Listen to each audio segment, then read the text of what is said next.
오늘은 작은 은혜, 큰 믿음이라는 제목으로 함께 말씀을 나누어 보도록 하겠습니다. 예수님께서 공생의 기간 동안 활동하신 대부분의 장소는 갈릴리 일대였어요. 물론 예루살렘에도 가시고 사마리아도 가시고 여리고도 가시고 하셨지만 대부분 사람들을 만나고 그들을 치유하시고 하나님 나라가 어떤 곳인지를 가르쳐 주신 곳은 거의 갈릴리였어요. 근데 오늘 예수님께서 두로와 시돈이라는 지역으로 가시거든요. 여기가 어디냐면요. 한참 위쪽에 있어요. 지도를 보실까요? 갈릴리 예루살렘이 여기 있고 일대가 다 갈릴리거든요. 그리고 그 위로 가면 사마리아가 있고 거기서 한참 더 위로 올라가서 베니게라고 하는 지역에 바로 두로와 시돈이 있습니다. 여기는 지금으로 따지면 저기 튀르키예 아래쪽, 시리아 쪽 거의 그 정도일 정도로 멀리 있는 곳인데 이상하게 오늘 예수님 이곳에 가셨습니다. 생각해보면 좀 이상해요. 왜냐하면 예수님께서 마태복음 10장에서 제자들을 각 마을로 파송하신단 말이에요. 근데 그때 뭐라 그러셨냐면 이렇게 말씀하셨어요. 이방 사람의 길로 가지 말고 또 사마리아 사람의 고을로도 가지 말아라. 오직 유대 지역, 갈릴리 지역만 돌아다니라. 이렇게 말씀하셨단 말이에요. 그런데 그렇게 말씀하신 예수님께서 오늘 직접 제자들을 데리고 이방 마을 저 멀리 있는 북쪽으로 데려가셨다는 겁니다. 그리고 그곳에서 뭘 했냐면 딱 하나 이거 했어요, 오늘. 이 이방 여인 만나서 그의 딸을 고쳐주신 것, 이거 말고는 두로와 시돈에서 한 게 없어요. 그럼 왜 거기까지 갔을까? 너무 궁금하지 않아요? 너무 이상하지 않아요? 어쩌면 예수님은 오늘 이 사건 하나 때문에 여기까지 가신 게 아닌가 싶은 생각이 들 정도로 이상하단 말이죠. 이 얘기를 오늘 좀 살펴보도록 하겠습니다. 예수님께서 아무튼 두로와 시돈으로 가셨습니다. 그곳에 가니까 자기 딸을 고쳐달라고 애원하는 여인 하나를 만났습니다.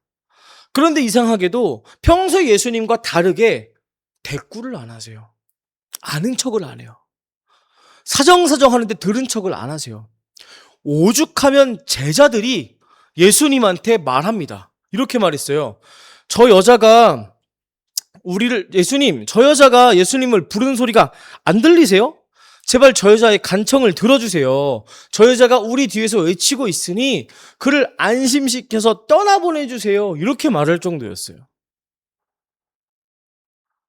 그래서 예수님께서 아주 낯선 반응을 보이십니다. 우리가 아는 예수님이 정말 맞나 싶은 생각이에요. 뭐라 그러셨나요? 자녀들의 빵을 집어서 개들에게 던져주는 것은 옳지 않다. 예수님 맞나요? 자녀들의 빵을 들어서 개들에게 던져주는 게 옳지 않다. 유대인들을 위한 기적을 이방인들에게 행하는 건 옳지 않다. 예수님께서 하신 말씀입니다. 예수님의 모습이 우리가 알던 예수님하고 너무 달라요. 근데 저는 이 말씀을 읽으면서 오히려 어떤 예수님의 의도가 있지 않을까? 이런 생각을 하게 됩니다. 사실 예수님께서 지금 하시는 이 말씀은요. 예수님의 말씀일 뿐 아니라 예수님이 하신 말씀이지만 당시 유대인들의 생각이었어요. 우리는 하나님의 백성이고 저들은 이방인들이다. 이렇게 구분 짓는 사람들이 유대인들이었잖아요. 우리는 하나님의 은혜가 임할 자격이 있지만 저들에게는 그 은혜가 임할 자격이 없다. 이렇게 생각하는 게 당시 유대인들, 종교 지도자들에게는 그냥 틀에 박힌 생각이었습니다. 이걸 뭐라 그래요? 선민의식이라 그러죠. 선택받은 민족에 대한 어떤 우월감이 있었단 말이죠. 제자들에게도 당연히 있었겠죠. 제자들도 유대인들인데 당연히 있었을 거예요. 근데 이 제자들이 막상 두로와 시돈에 와서 힘들어하고 있는 여인을 보니까 마음이 달라지는 거예요. 저들에겐 은혜가 필요 없다고 생각했는데 눈앞에 절박한 사람을 보니까 먼저 예수님한테 예수님, 저 여인의 간청 좀 들어주세요라고 말하는 거예요. 어떻게든 저 여인을 좀 살려달라고 오히려 제자들이 울며 불며 애걸복걸하는 거죠. 이 사람들이 이제 눈앞에 있는 그 여인을 보니까 선민이고 이방인이고 그냥 도움이 필요한 한 사람으로밖에 안 보이는 거죠. 근데 그때 여인이 말하죠. 예수님의 이 말씀을 듣고 여인이 뭐라고 말합니까? 주님, 그렇습니다. 그러나 개들도 주인의 상에서 떨어지는 부스러기는 얻어먹습니다. 이렇게 고백해요. 부스러기라도 좋다는 거예요. 유대인들에게 주실 큰 은혜 말고 그들에게 주다가 실수로 떨어지는 부스러기 같은 은혜라도 좋다는 거예요. 이 이야기를 읽다 보면요. 마태복음의 큰 틀에서 보면요.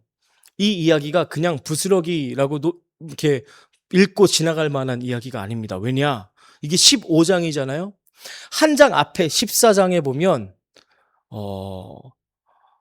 부스러기의 이야기가 나와요. 뭘까요? 오병이어의 기적이에요.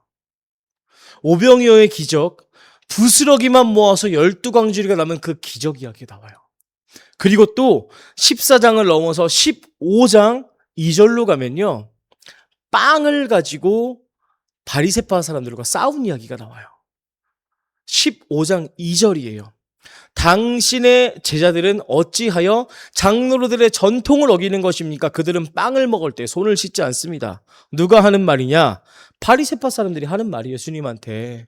당신의 제자들은 정결법을 어기고 있다. 빵을 먹을 때 손을 씻지 않는다. 이러고 지금 손 씻냐 마냐 가지고 싸우고 있잖아요. 한쪽에서는 빵을 먹으면서 손을 씻네 맞네 싸우고 있는데 국경을 넘어 조금 위로 갔더니 어떤 여인은 저는 빵을 바라지 않습니다. 부스러기라도 바랍니다. 이런 말 하고 있다는 거죠. 온도차가 너무 크죠. 어쩌면 예수님께서 제자들을 데리고 굳이 그 먼 두로와 시돈까지 간 이유가 여기 있지 않을까 하는 생각이 들 수밖에 없습니다. 너희가 은혜 밖에 있다고 생각했던 그 사람이 어떻게 살고 있는지를 봐라. 예수님께서 직접 보여주신 게 아닌가. 실제로 만나보리 어떠하냐? 너희와 그렇게 다르냐? 저 사람에게도 은혜가 필요하지 않느냐? 저 사람의 딸에게도 구원이 필요하지 않느냐? 예수님께서 직접 보여주신 게 아닐까요? 빵을 가지고 싸우고 있는 너희들아, 부스러기라도 간청하고 있는 저 여인을 보면서 너희들은 무엇을 느끼느냐? 이런 생각하지 않으셨어요? 이런 말씀을 하시기 위함이 아닐까요? 14장에 오병이어의 이야기 나온다 그랬죠?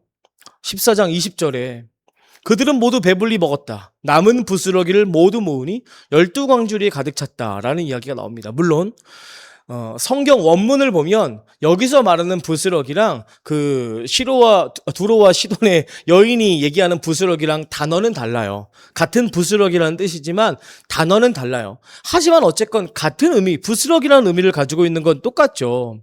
그리고 이 본문이 그 오병이어 사건이 나오고 그리고 오늘 이야기가 나오고 그 다음에 뭐가 나오냐, 이것도 중요하겠죠. 15장 후반절에 그 다음에 뭐가 나오냐, 칠병이어가 나옵니다. 여러분 칠병이어도 들어보셨나요?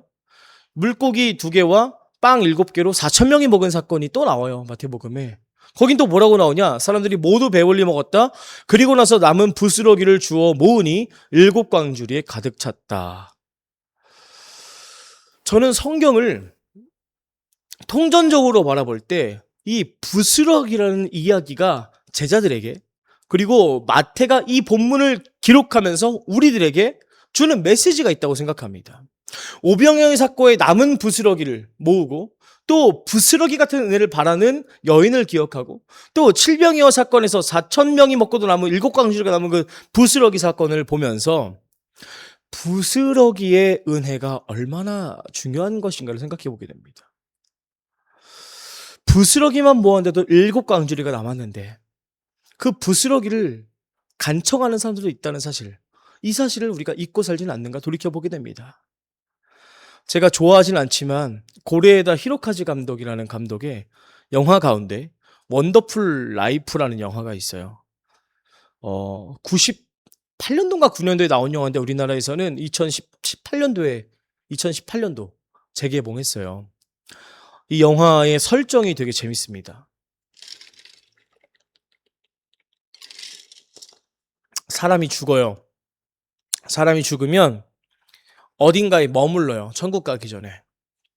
그 머무르는 곳에서 뭘 하냐면 자기 인생을 돌아봐요. 자기 인생을 쭉 돌아보고 천국에 가기 전에 딱 한 가지의 기억만 가지고 갈 수 있다. 이렇게 얘기를 해요. 사람들이 며칠간 머무르면서 고민하는 거예요. 어떤 기억을 가져갈까? 여러분, 여러분들이라면 어떤 기억을 가져가시겠습니까?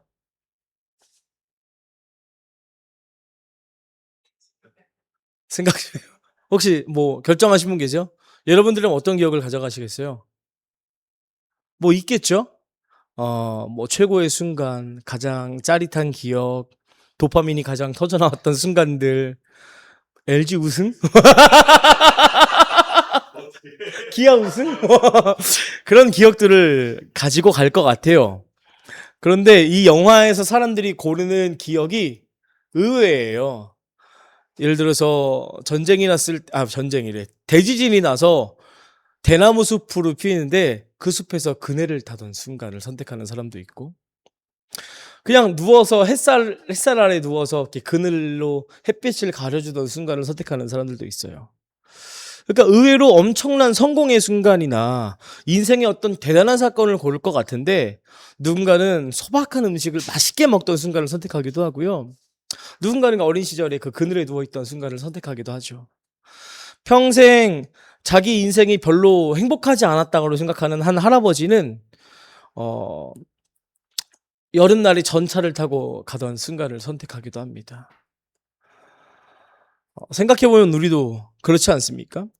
우리는 늘 뭔가 큰 사건, 나에게 주어지는 큰 은혜를 기다려요. 뭔가 쉽게 말하면 대박의 은혜를 기다리죠. 대박의 은혜. 인생을 어떤 뒤집을 만한 전환점, 대단한 응답, 잊을 수 없는 정말 기적 같은 사건, 그런 사건을 기다리죠. 그런데 우리들을 여기까지 데려온 건 그런 대단한 사건들만은 아닙니다. 누군가가 사주었던 밥 한 끼가 될 수도 있고요. 힘들 때 해준 연락 한 통이 될 수도 있고요. 그냥 어느 날 이상하게 마음속에 남았던 성경 한 구절을 읽었던 순간이 될 수도 있고, 또 별것 아니라고 생각하는 어떤 하루가 우리에게 가장 중요한 날이 될 수도 있습니다. 그런 부스러기 같은 장면들, 부스러기 같은 은혜를 모아도 12광줄이 7광줄이나 된다는 거죠. 큰 빵, 큰 덩어리만 나에게 필요한 줄 알았는데 부스러기 같은 은혜를 모아보니 그렇게나 많다는 거예요. 그때는 부스러기 같았는데 지나고 나서 보니까 그게 나를 살게 했던 어떤 한 장면일 수 있다는 거죠.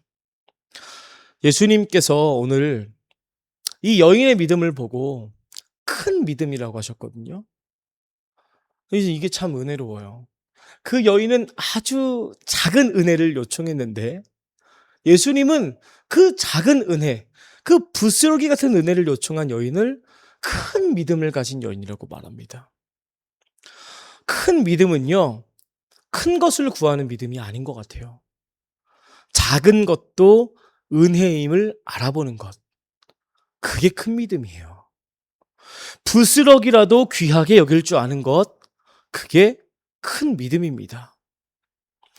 그리고 하나님의 은혜는 부스러기 하나가 별것 아닌 것 같은데 그 부스러기들을 다 모아보니까 7광줄이나 모이는 은혜입니다.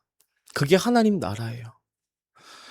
이번 주 우리 삶 속에 부스러기 같은 작은 은혜들을 모으셨으면 좋겠어요. 그 작은 은혜들이 얼마나 귀하고 얼마나 값지고 얼마나 감사한지를 떠올리셨으면 좋겠어요.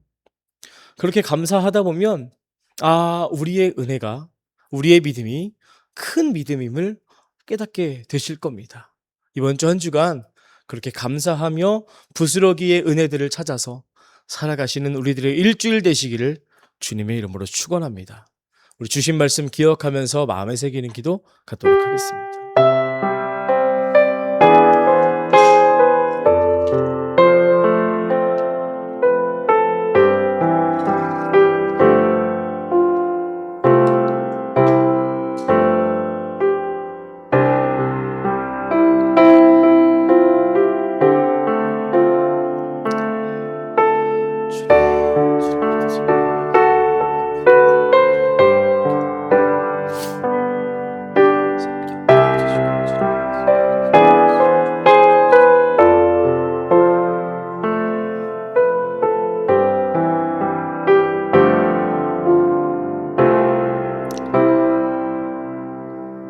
빵이 아니라 부스러기라도 간청했던 그 이방 여인을 예수님께서는 큰 믿음을 가진 사람이라고 말씀해 주셨습니다.